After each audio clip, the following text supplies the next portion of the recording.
స్వచ్ఛత అంటే నందిని. నందిని పాలు మరియు పెరుగు. గురుగారు, ఇంటికి కొన్ని సార్లు చెద పట్టేస్తూ ఉంటుందండి. ఎంత దాన్ని క్లీన్ చేసినా కూడా మాటి మాటికి వస్తూనే ఉంటుంది. అంటే అలా చెద వచ్చినప్పుడు మనకి దేనికన్నా సంబంధించి సంకేతం లాంటిది అది తెలుసుకోవచ్చంటారా? యూనివర్సల్ స్కానర్ అని జియోపతిక్ వాస్తు హ్మ్. అనే దాన్ని నేర్చుకున్న రోజుల్లో దీని గురించి ఎక్కడైతే నెగిటివ్ ఎనర్జీ ఉంటుందో అక్కడ చెద పడుతుంది అని విన్నాను. ఓకే.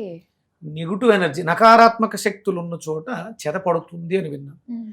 ఇప్పుడు అంటే ఇవన్నీ కూడా మనం డెవలప్ చేసింది. హ్మ్. అంటే జియోపతిక్ వాస్తు లేకపోతే ఆ వాస్తు ఈ వాస్తు అని మనం డెవలప్ చేసాం వాటిని. హ్మ్. వేదిక్ వాస్తు పరంగా చూస్తే నివాసయోగ్యం కాని నేలలో మనం ఇంటిని నిర్మించాము అని చెప్పి. అంటే తేమ మనకి కింద నుంచి నీళ్లు ప్రవాహం లాంటివి అంటే ఉన్నప్పుడు కింద జీవరాశి ఉంది, ఓకే. చెదపురుగు ఆ తేమలోంచి ఆ మట్టిని పైకి తీసుకొచ్చి పుట్టల్లో పోసుకుంటూ ఉంటుంది. అంటే అక్కడ వాటర్ ఎక్కువ ఉంది అని చెప్పడానికి పుట్టలు సంకేతాలు. హ్మ్. అక్కడ అవకాశం లేదు, మనం ఇల్లు కట్టేసాం. హ్మ్.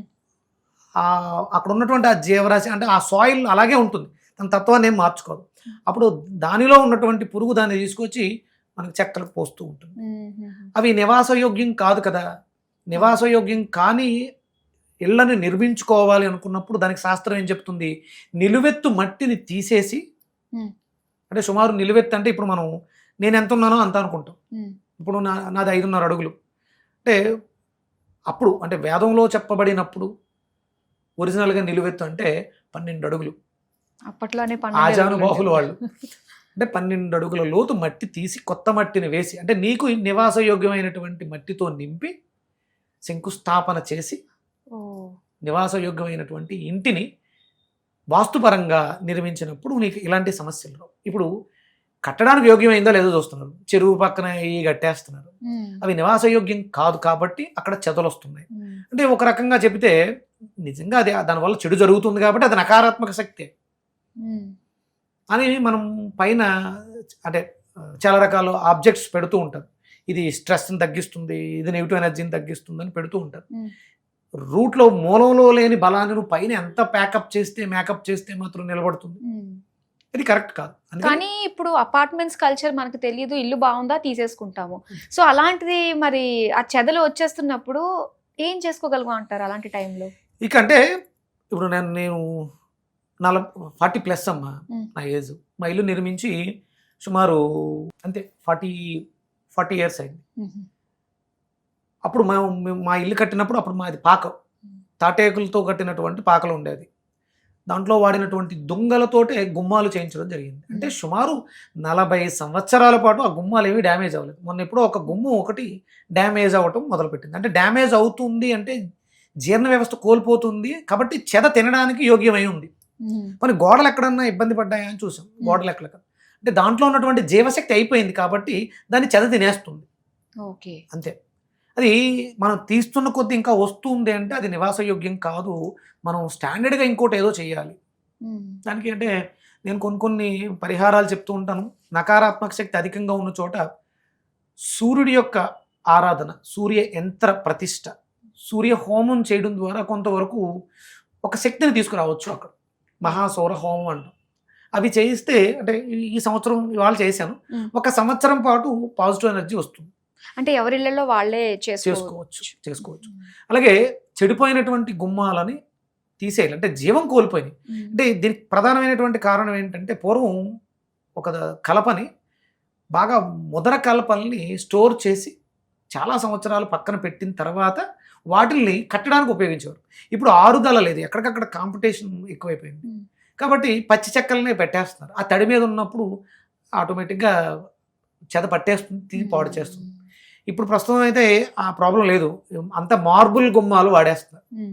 కానీ అక్కడ ఉన్నటువంటి చెద అలాగే ఉంటుంది, అది వేరే వాటిని పాడు చేస్తూ ఉంటుంది. మార్చడానికి గుమ్మాలు లేవు. కానీ మరి ఏం పాడవుతుందంటే మన అల్మరలో ఉన్నటువంటి డాక్యుమెంటేషన్, పేపర్లు అవి పాడు చేస్తున్నాయి.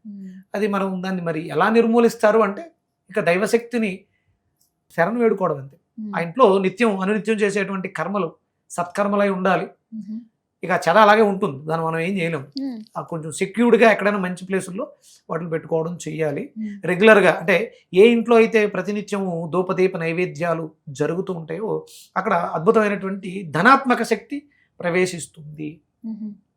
అని శాస్త్రం చెప్తుంది. ఓకే. కానీ ప్రారంభంలో మూలాన్ని బాగు చేయకుండా మీరు పైపైన ఎంత బాగా చేసినా కొంతవరకే. మ్మ్. ఇప్పుడు మీరు థాయిలాండ్లో బిల్డింగ్స్ చూశారు, మ్మ్. భూకంపం వచ్చింది. దానికి కారణం వాళ్ళు చాలా అభివృద్ధి చెంది ఉన్నారు. ఎందులో అంటే టెక్నాలజీ అన్ని రకాలుగా. టెక్నాలజీలోను లేకపోతే లివింగ్ లైఫ్లోను ఎంజాయ్ చేయటంలోనూ అభివృద్ధి చెందున్నారు. కానీ సెక్యూరిటీలో లేవు. మనకు ఆ ఇబ్బందులు భారతదేశంలో ఆంధ్రప్రదేశ్, తెలంగాణ, మన ప్రాంతాల్లో భూకంపాలు కానీ ఇలాంటి విపత్తులు చాలా వరకు తక్కువ. ఎందుకంటే మనం కొంచెం శాస్త్రము, ధర్మము వీటి మీద నడుస్తూ ఉంటాం. ఓకే. అందుకని శంకుస్థాపన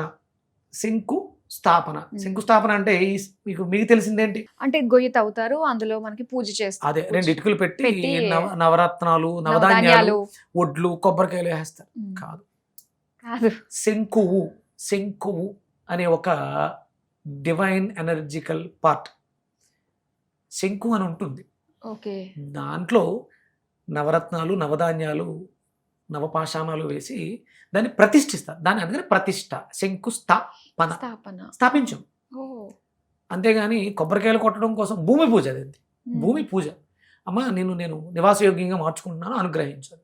శంకుస్థాపనలు జరగట్లా. శంకుస్థాపన అనేది ఎందుకు పెట్టారు? అదొక బేరింగ్ అయి ఉండి దిక్కులని బ్యాలెన్స్ చేస్తూ చాలా పెద్ద కరుతు. అది శాస్త్రీయంగా ఎవరు చేయట్లేదు. అందుకని ఆ వాస్తు దోషాలతో ఇబ్బంది పడుతున్నారు. మీరు చెప్తుంటే ఒక్కొక్క దానికి తెల్లబోవాల్సి వస్తుందండి. నిజమే కదా అన్నట్టుగా.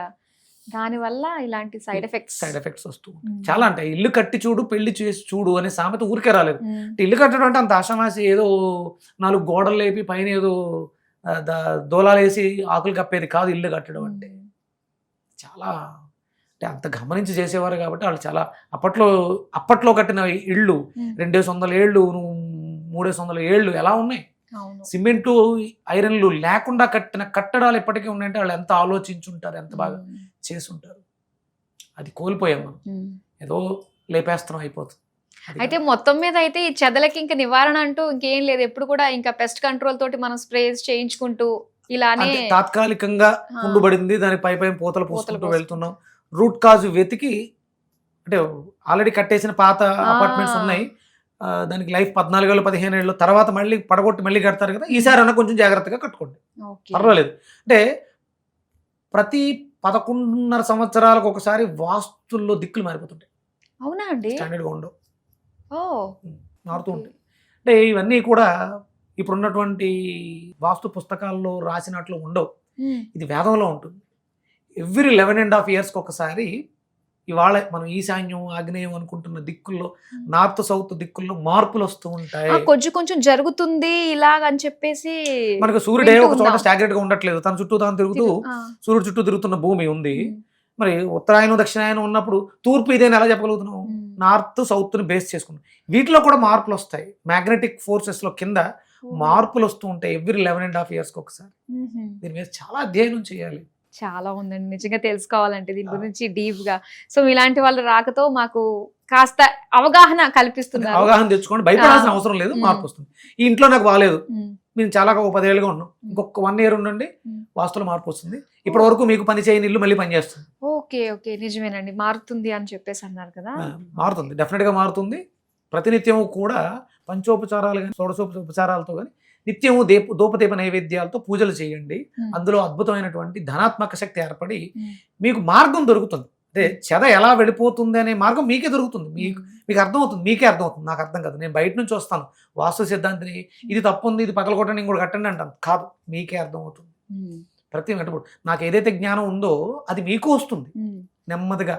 మీరు ఉంటున్న ఇంటి గురించి మీరు అధ్యయనం. మనం ఒక ఎపిసోడ్లో మాట్లాడుకున్నాం, ఉప ఆవాసము. నీకు నువ్వు దగ్గరికి వెళ్తే నీ ఇంట్లో వస్తున్నటువంటి సమస్యకి పరిష్కారం నీ దగ్గరే ఉంటుంది, నా దగ్గర కాదు.